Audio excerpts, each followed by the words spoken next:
അപ്പോൾ ഇത് ഇന്നലെ രാത്രിയത്തെ വീഡിയോ ആണ്. ഇന്നലെ ഞാൻ രാവിലെ പറഞ്ഞിട്ടുണ്ടായിരുന്നില്ലേ, ഞാൻ ഇളവൻ്റെ പച്ചക്കറിയാണ് വെച്ചിട്ടുണ്ടായിരുന്നു. രാത്രി ചിക്കൻ ഉണ്ടെങ്കിൽ ചിക്കൻ ഫ്രൈ ആക്കി വെക്കാമെന്ന്.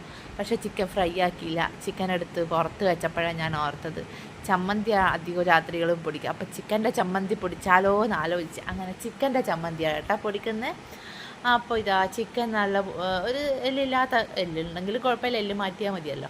അപ്പോൾ കുറച്ച് ചിക്കൻ്റെ പീസ് എടുത്ത് കുക്കറിൽ മഞ്ഞളും കുരുമുളകും ലേശം ഉപ്പും കൂടി ഇട്ടിട്ട് വേവിച്ചെടുത്തിട്ടുണ്ട്. ഒരു 2 വിസിലിനിട്ടിന്.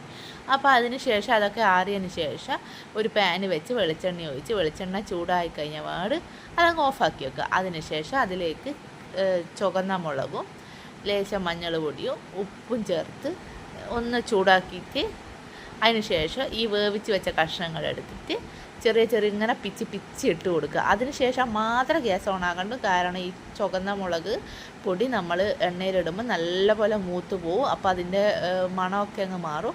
അതുകൊണ്ട് വെളിച്ചെണ്ണ ചൂടായി മുളക് പൊടി ഇട്ട വടം ഓഫാക്കി വെക്കണം. പിന്നെ എല്ലാ ചിക്കൻ ഇട്ടതിന് ശേഷം വീണ്ടും ഗ്യാസ് ഓൺ ചെയ്യുക. അതിന് ശേഷം വെറുതെ ഒന്ന് വാട്ടിയെടുത്ത് നല്ലപോലെ മൊരിച്ചെടുക്കുക.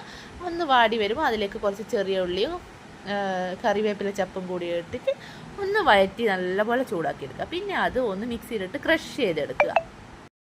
അങ്ങനെ നമ്മളെ ചമ്മന്തിയിലെ ചിക്കൻ അവിടെ റെഡി ആയിട്ടുണ്ട്. ഇനി നമുക്ക് ചമ്മന്തി പൊടിക്കണം അല്ലേ. ഇത് എല്ലാ തേങ്ങയും ചമ്മന്തിക്കുള്ളതല്ല, ബാക്കി എനിക്ക് കുറച്ച് സാമ്പാറിനുള്ളതാണ്. അപ്പോൾ ആവശ്യമുള്ള തേങ്ങ എടുത്ത് അതിലേക്ക് ചെറിയ ഉള്ളിയും വെളുത്തുള്ളിയും കുറച്ച് ഉപ്പും മുളക് പൊടിയും കൂടി ചേർത്ത് അതും ഒന്ന് ക്രഷ് ചെയ്തെടുത്ത് ഈ പറഞ്ഞതെല്ലാം ആ ചിക്കനിലേക്ക് ഇട്ട് എല്ലാം കൂടി ഒന്ന് മിക്സ് ചെയ്തെടുക്കാം. എല്ലാം കൂടി ഒരുമിച്ച് ആ പാത്രത്തിൽ തന്നെ ഇട്ട് ഞാനൊന്ന് കൈവച്ച് മിക്സ് ചെയ്തെടുക്കുന്നുണ്ട്. നല്ല അടിപൊളി ചമ്മന്തിയാണ്. ആരും ഉണ്ടാക്കി നോക്കിയില്ലെങ്കിൽ ഉണ്ടാക്കി നോക്കിക്കോ. ഒരുപാട് ചിക്കൻ്റെ പീസൊന്നും വേണ്ട കേട്ടോ. അപ്പം നമ്മുടെ ബാക്കി ചമ്മന്തി പൊടിച്ചതിൻ്റെ ബാക്കി തേങ്ങ ഞാൻ പറഞ്ഞല്ലോ സാമ്പാറിനുള്ളതാണ് നാളത്തേക്കുള്ള ഇഡ്ഡലിക്ക് എന്നുള്ള.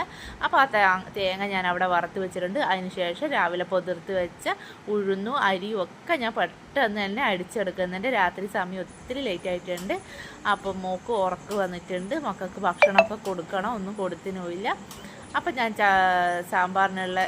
ഇഡ്ഡലിക്കുള്ള അരപ്പൊക്കെ മാവൊക്കെ കൂട്ടി സെറ്റാക്കി വെച്ചിട്ടുണ്ട്. ആവശ്യത്തിന് കുറച്ച് ഉപ്പിട്ടിട്ടുണ്ട്. എങ്ങനെയാണെങ്കിൽ പെട്ടെന്ന് പുളിച്ച് വരും കേട്ടോ. അതിനാണ് കുറച്ച് ഉപ്പിട്ട് എല്ലാം കൂടി കൈ കൊണ്ട് നല്ലപോലെ മെരടി വെക്കുന്നുണ്ട്. അപ്പോൾ ഇന്നത്തെ വീഡിയോ ഇത്രയേ ഉള്ളൂ.